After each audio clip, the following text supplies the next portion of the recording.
Hola, benvinguts i benvingudes. Estem a CESDA, a la Universitat de Pilots d'Avió de Reus, on l'Eric es va formar. Ell és l'Eric Besora, és comandant de la companyia EasyJet de l'A320 i és també graduat de la primera promoció del grau de pilot d'aviació comercial i operacions aèries. Benvingut, Eric. Gràcies. Quin viatge. Sí? Ja fa uns quants anys que vas acabar. Sí, doncs bueno, aquest any farà 20 que vam acabar. Llavors, sí, vam començar la primera promoció aquí a Reus, creient molt en el projecte abans de que comencés, perquè jo sóc un any més gran, o sigui, em vaig haver d'esperar un any abans de que comencés la universitat. Llavors, els meus pares em van dir, ei, has de baixar a Reus a estudiar alguna cosa, em vaig apuntar un any a empresarials i vam estar un any que vam conèixer 2 o 3 persones que també anaven a venir aquí al CESDA i que encara són amics meus. Vam començar amb un món molt diferent perquè, clar, el primer any no teníem edifici, el segon any no teníem avions, no teníem simuladors i llavors anaves cada dia veient a veure què i tal. I mireu ara en què s'ha convertit això, no? Ara em dèieu que cada curs està doblat, eh? Sí, ara no hi caben a les classes, tenim promocions quasi bé de 40 estudiants. És brutal com ha caigut, com ha canviat. Llavors jo vaig acabar això i vaig tenir la sort que ja volia ser instructor i el CESDA em va fitxar d'instructor. Vaig passar uns anys supermacos aquí, amb molta gent que està volant, que han passat per les meves mans i supercontent d'aquella experiència. I després el que passa és que, clar, et vas fent gran i jo me'n recordo sempre que va haver un moment, hi va haver un exalumne meu que va entrar un dia al despatx, ell estava a Ryanair llavors, i va entrar al despatx i em va estar explicant coses i quan va marxar jo em vaig quedar pensant, i tu per què estàs aquí? En un despatx i volant avionetes, si tu també el que vols és al final és entrar en una companyia, no? I això em va començar a fer canviar el xip, tot i que jo aquí estava superbé, i al final va venir una companyia de Barcelona i va dir, ei, aquí necessitem pilots, si voleu venir, i clar, la resposta era ràpida i fàcil i va ser que sí. I la veritat és que l'aviació comercial et canvia el món. O sigui, és una cosa superdiferent, et permet guanyar-te molt bé la vida més, l'estil de vida és molt còmode perquè sí que els dies són molt llargs, però com que precisament són molt llargs perquè les hores de vol que pots fer estan limitades mensualment i com que te les agrupen molt, llavors tens més dies lliures.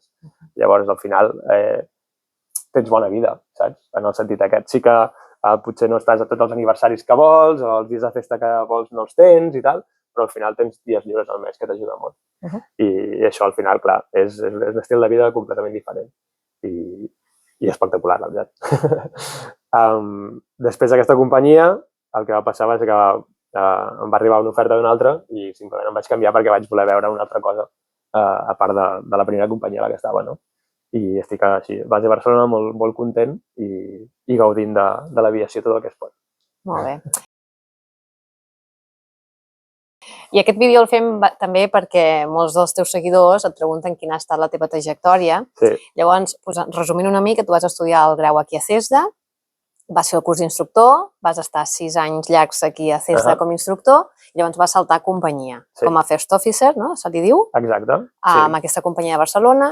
Després vas saltar a la que estàs actualment? Exacte. O sigui, jo vaig estar de copilot era Vueling, vaig començar de copilot de Vueling, vaig estar gairebé 3 anys allà i em va arribar un missatge a través d'un amic que obria base a Barcelona a la meva actual companyia i simplement vaig aplicar i ja està. Una de les coses que no explico gaire i que crec que si miro enrere penso que ho tornaria a fer és que des de que vaig acabar el curs d'instructor aquí a Reus per ser instructor fins a que em van agafar hi va haver-hi una convocatòria d'una companyia aèria, que era Spanair.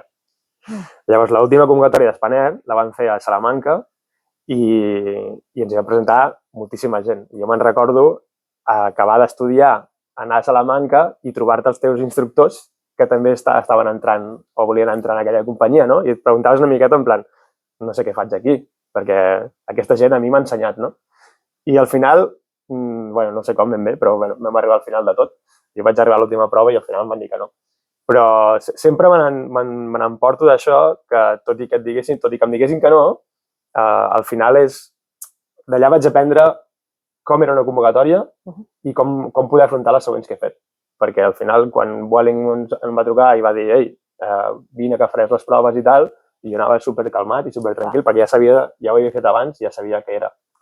Llavors, sempre penso que encara que les coses potser en aquell moment no sortissin com havien de sortir o com pensava que que no havien de sortir, al final d'allò n'has d'aprendre alguna cosa, no? I això et porta després a dir, mira, la següent la faré bé perquè estaré molt més tranquil, no?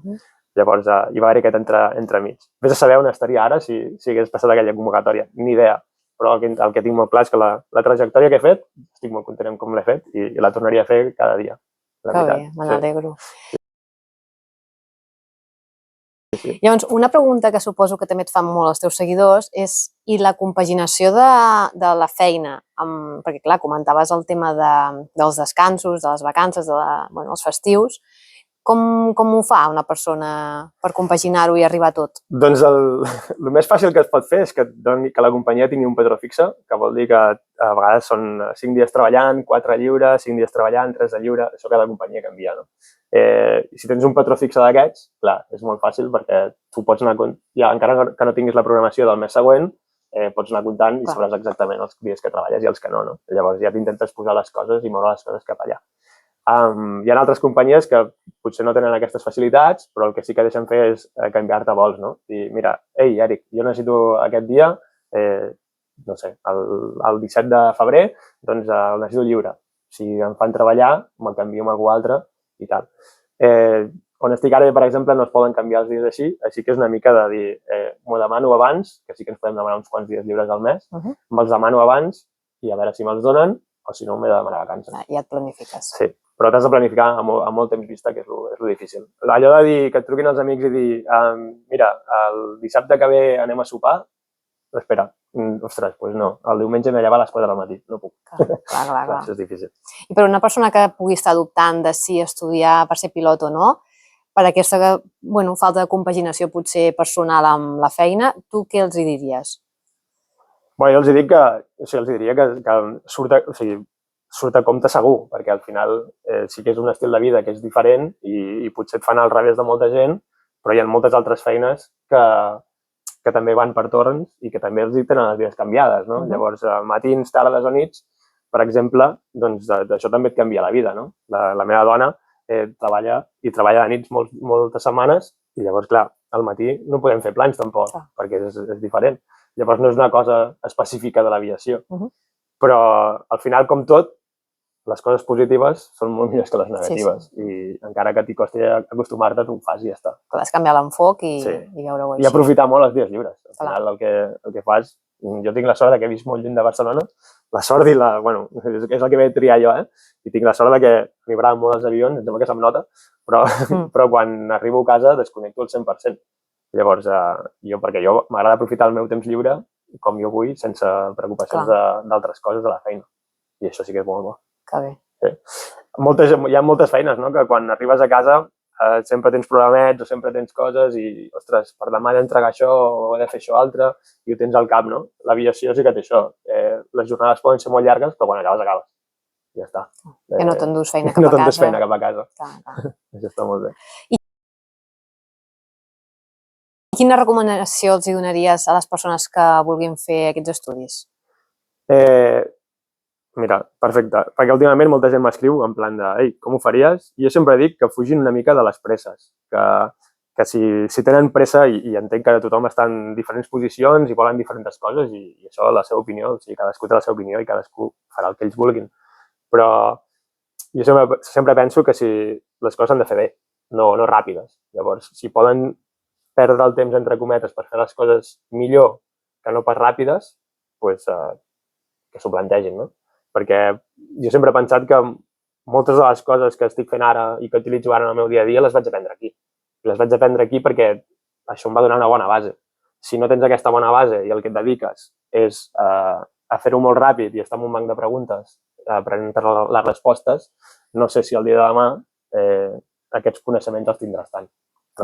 Llavors sempre dic, paciència, no vulgueu córrer. Si creieu que ho podem fer en 15 mesos, en 18 mesos, en 24, molt bé, però no tingueu pressa per fer-ho ràpid i acabar el més aviat, sinó que centreu-vos en estudiar. Bé, Eric, moltes gràcies pel teu temps. Esperem que aquest vídeo els hagi sigut d'ajuda. Sí, espero que sí. Que qualsevol cosa, ja sabeu, comenteu i envieu-me les preguntes que vulguin i ja està. Gràcies per rebre'm. I ara, a tu per venir. Un plaer tornar a estar aquí. Que bé, me n'alegro.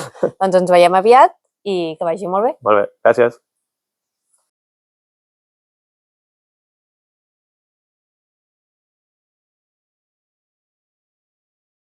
I tu què vols mirar, a càmera o com? No, així mateix, no? Així igual? Vale. Sí, queda xulo així. Vale. Molt bé. No sé. Molt bé. Vols que fem alguna altra pregunta? Jo crec que... Tu que ets de fora del món, què preguntaries? Ja està, merci. Vols que digui gràcies i això? Sí, tanquem. Per això. Si no, ei! Així, fes així, tira, vull que els tiris. No, ja. Vull que els tiris. No.